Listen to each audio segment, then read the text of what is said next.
This is Top Accolade Global News Updates. I am Soibifa Jackridge. The release of hostages under a temporary truce between Israel and Palestinian Hamas militants will not happen before Friday. Israel National Security Advisor and the US said, dashing hopes of relatives that some would be freed on Thursday. Israel and Hamas agreed early on Wednesday to a ceasefire in Gaza for at least 4 days to let in humanitarian aid and free at least 50 hostages held by militants in the enclave in exchange for at least 150 Palestinians jailed in Israel. Speaking on Thursday morning, Qatar's Foreign Ministry spokesperson Majid bin Mohammed Al Ansari said an announcement on the beginning of the truce could come in the next few hours. Qatar has been mediating in the negotiations on the truce. The start of the release will take place according to the original agreement between the sides and not before Friday, it said. White House spokesperson Andrew Watson said by now logistical details for the release were being worked out. That is on track and we are hopeful that implementation will begin on Friday morning, Watson said. No one said there would be a release tomorrow except the media. We had to make it clear that no release is planned before Friday because of the uncertainty that hostages families are facing, Khan quoted a source in Israeli Prime Minister Benjamin Netanyahu's office as saying. Israeli media, citing anonymous officials, reported the pause in fighting with Hamas also would not start before Friday. Israel's Ynet news website reported that Israel had not yet received the names of the hostages slated for release by Hamas.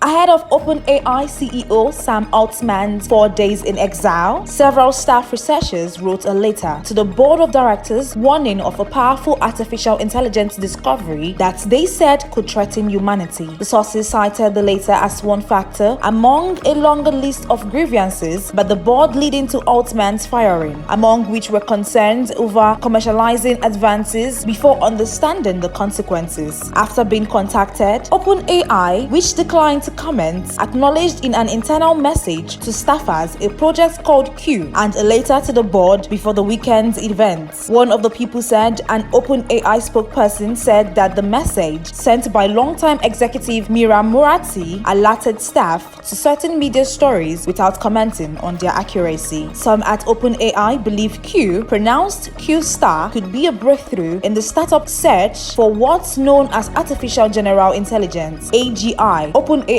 defines AGI as autonomous systems that surpasses humans in most economically valuable tasks. Given vast computing resources, the new model was able to solve certain mathematical problems, the person said, on condition of anonymity because the individual was not authorized to speak on behalf of the company. Though only performing math on the level of grade school students, acing such tests made researchers very optimistic about Q's future success, the source said.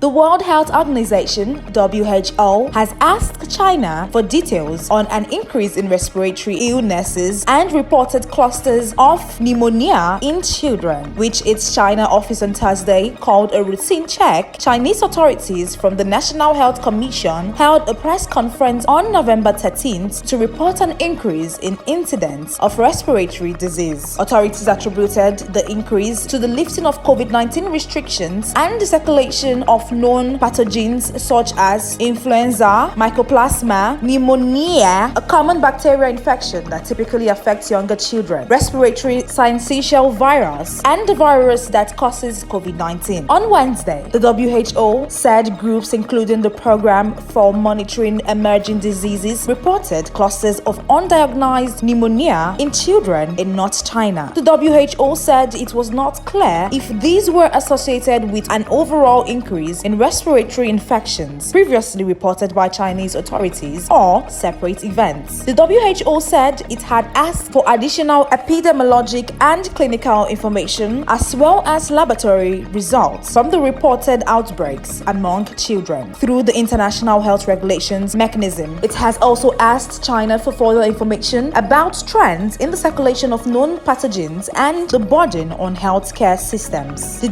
WHO said it was in contact works with clinicians and scientists through its existing technical partnerships and networks in China. The WHO said that while it was seeking additional information, it recommended that people in China follow measures to reduce the risk of respiratory illness. Such measures included vaccination, keeping distance from sick people, staying at home when ill, getting tested, and medical care as needed, wearing masks as appropriate, ensuring good ventilation, and regular hand washing, it said.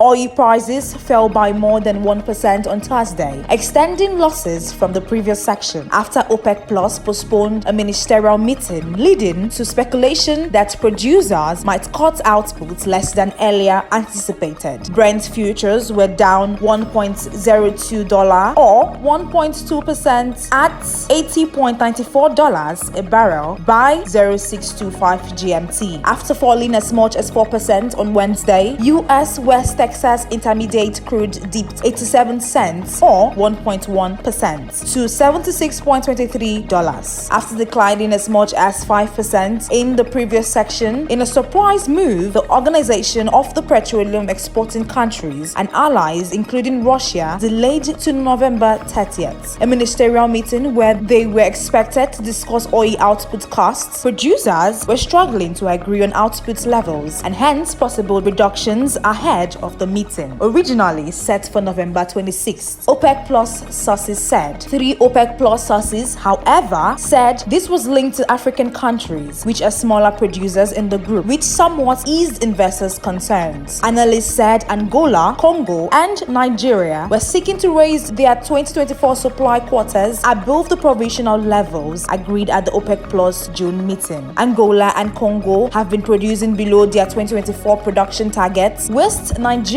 has been able to increase output above targets due to the improving security situation in the oil-rich Niger Delta. We think Nigeria can be as surged as the leadership values its long-standing OPEC membership and improving ties with Saudi Arabia. However, it may be more difficult to bridge the gap with Angola, which has been a moodier member of the producer group since it joined in 2007, said Arubisi's Croft. The questions over OPEC Plus supply come as data showed U.S. crude stocks jumped by 8.7 million barrels last week, which was much more than the 1.16 million build that analysts had expected.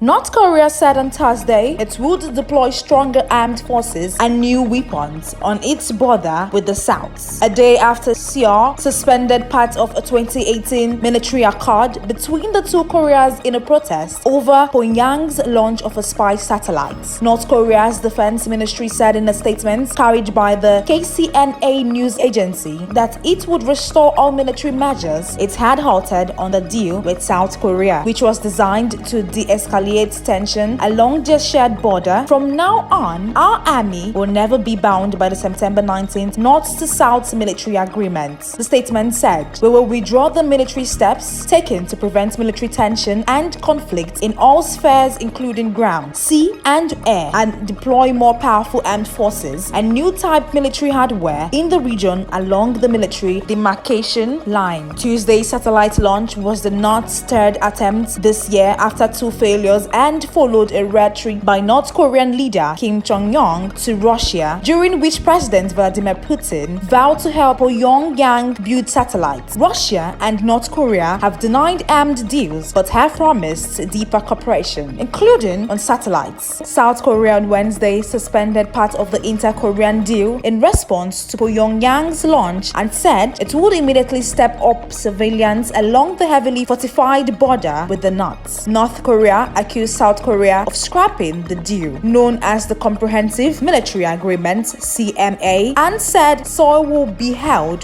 wholly accountable in case an irretrievable clash breaks out between the two Koreas.